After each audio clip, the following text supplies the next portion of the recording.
Menudo follón organizaste, muchacho. Le diste una buena tunda a ese pollo, celebró Caronte, lanzando una sonora carcajada. Uf, no me lo recuerdes. Lo siento, no era mi intención causarte molestias. Va, no importa. De vez en cuando a mí también me da el siroco. ¿Qué intentas decir? ¿Piensas que le agredí porque me apeteció? No fue así. No. Fue un acto impulsivo, una reacción provocada por el miedo, supongo. ¿De qué tuviste miedo? Ha sido una experiencia sumamente desagradable y no quiero hablar de ella. Entonces, si estabas bajo los efectos de la hipnosis. Así es. Vaya, vaya. ¿Y cómo no aprovechaste la oportunidad para saber de tu pasado? Preguntó sarcástico, y en las aceradas pupilas brilló un destello de ironía. Oh, sí, te serviste de la coyuntura. Ya has averiguado lo que no te convenía saber. Vete al infierno. ¿Por qué eres tan malintencionado? No sabes encajar una broma. Estás muy irascible, muchacho. ¿Cómo te sentirías si estuvieras en mi pellejo? No muy bien, supongo. Debe de ser duro desconocerse a sí mismo. Más de lo que podrías imaginar, asentí.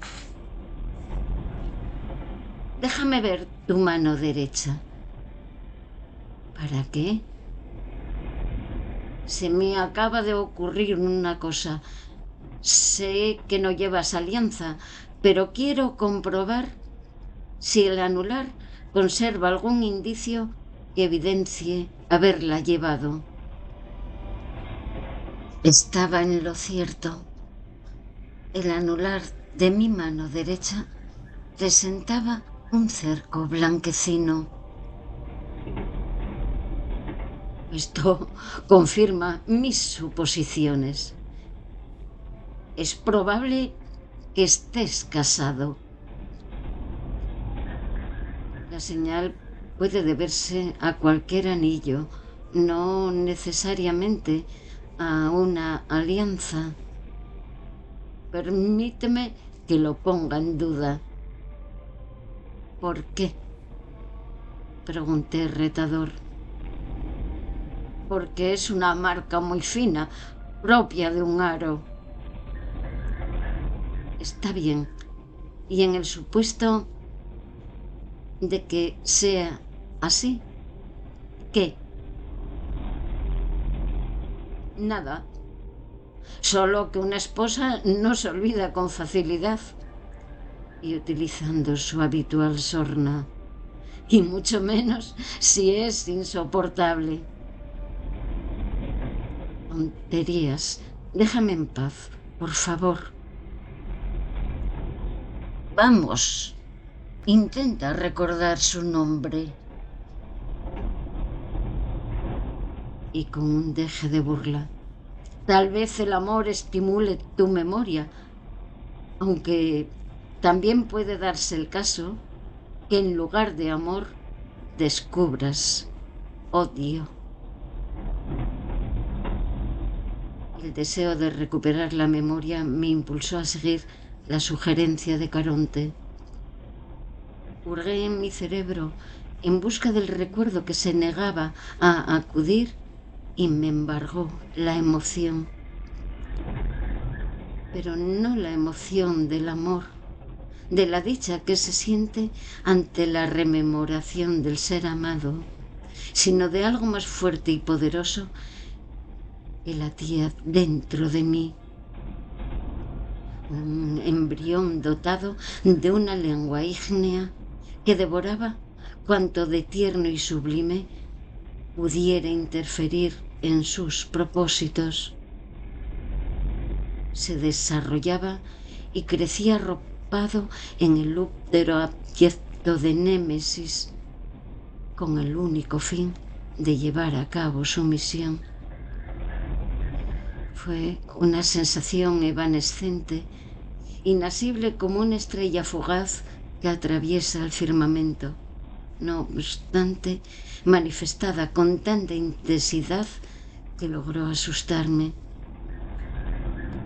No puedo recordar nada, dije, encajando las mandíbulas y aparentando indiferencia. ¿No puedes o no quieres? Déjame en paz. Escruté su rostro a hurtadillas, temeroso de que hubiera captado mi inquietud, pues no me apetecía hacerle partícipe de mis emociones. Pero, afortunadamente, había dejado de prestarme atención y se hallaba embebido en sus propias cavilaciones.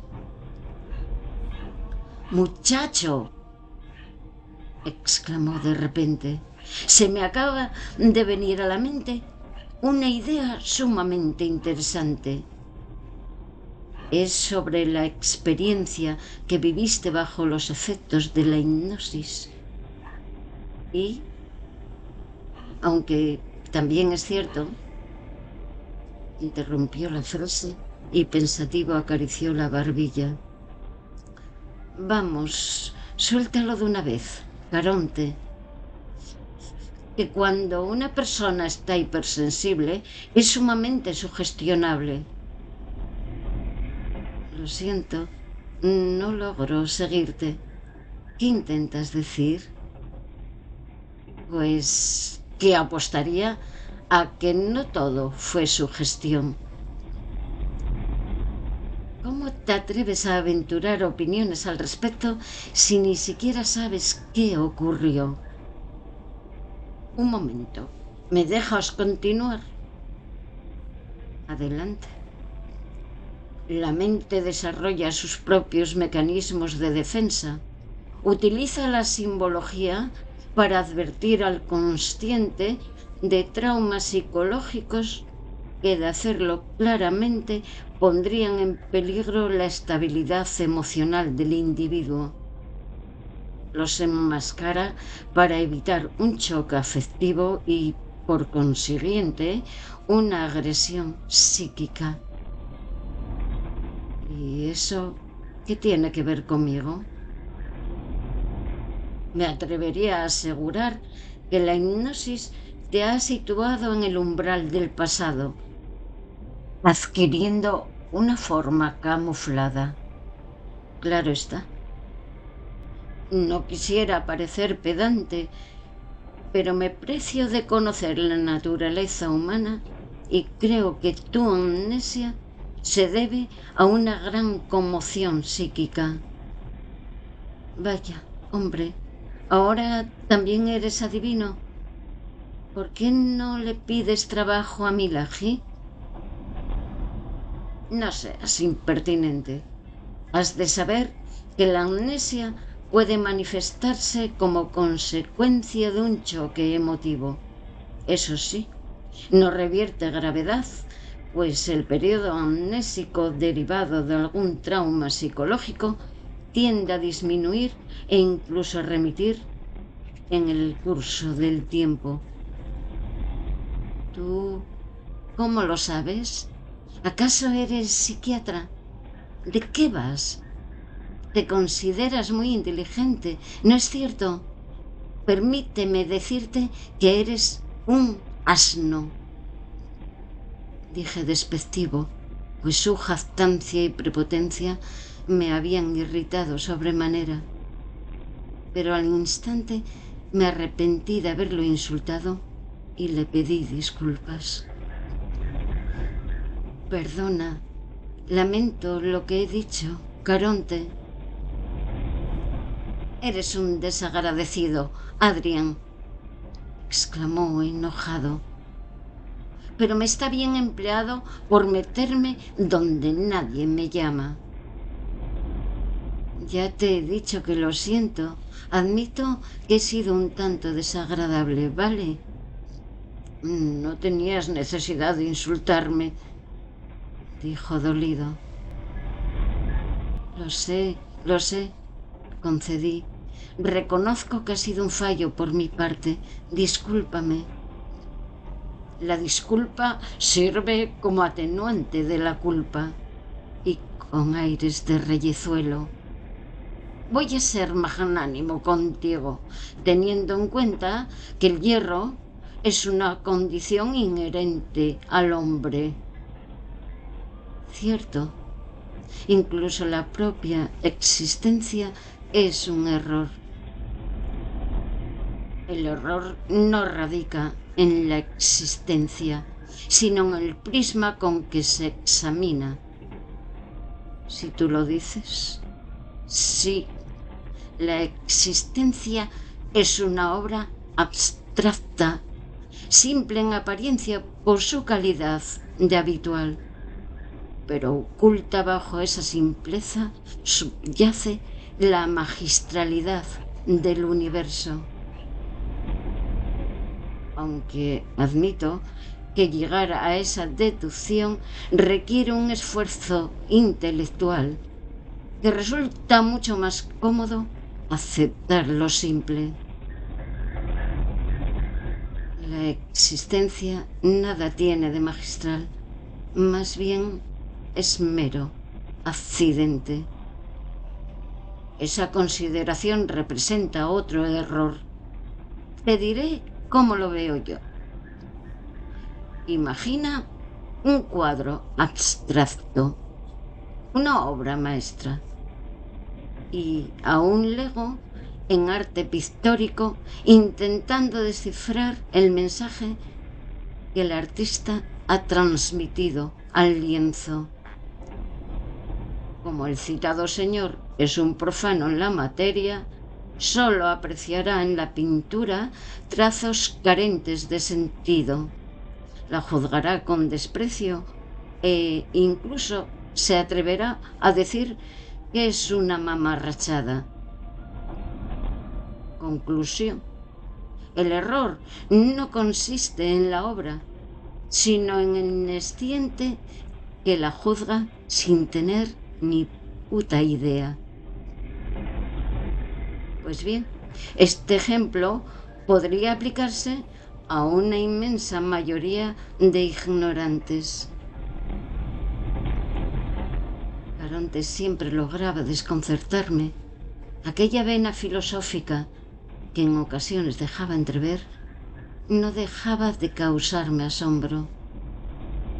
Si tuviera que hacer un perfil de su personalidad, me atrevería a calificarlo de grosero, descortés, despiadado, cínico, incluso, en ocasiones, malvado, aunque también educado, gentil, magnánimo, sensible, inteligente, y todo ello acompañado de una labilidad asombrosa.